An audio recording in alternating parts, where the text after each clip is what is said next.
No ne, ovo je najvažnija stvar što pričamo. Ovo je suština stvarnog stanja u našem društvu. I sad se mi čudimo što klinci imaju sasvim druge uzore. Nama su uzori bili Šekularac, Rajko Mitić, Stjepan Bobek, Milan Galić i ovo. Ili u košarci, Ćosić, šta ti ja znam, Slavnić i svi koji su bili velikani.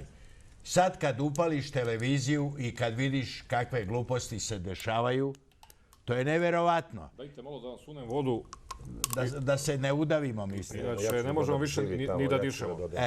I mislim da ovo, sad što ste vi rekli, pa to treba snimati i to puštati svaki dan. I okreni obrni u svemu tome, Partizan je osvajač duple krune, Zvezda može da se uhvati za uši da igra kozaračko kolo. Pa ne, izdaće zvanično saopštenje. Koje saopštenje? Upravi kluba... Pa da će doći do privatizacije kluba i da će oni čapiti. Čekajte polako. Zvezdan Terzić došao u klub sa svojim ciljevima i ambicijama, sa svojim poslovnim šemama, željama i kombinacijama. Doveo ga Slaviša Kokeza i tako dalje. Umeđu vremenu trtlja po gradu kako je on glavni u klubu. Slaviša i Tončev... Najbolji. Povukli se ljudi na...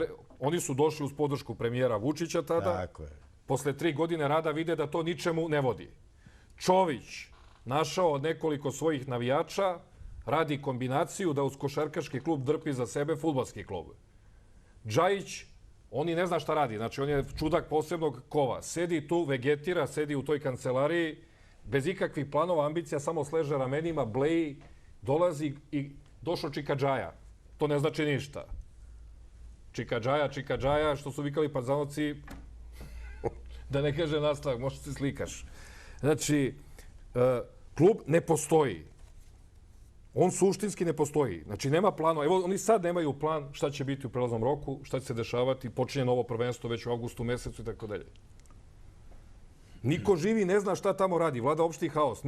Niko ne zna o čemu se radi.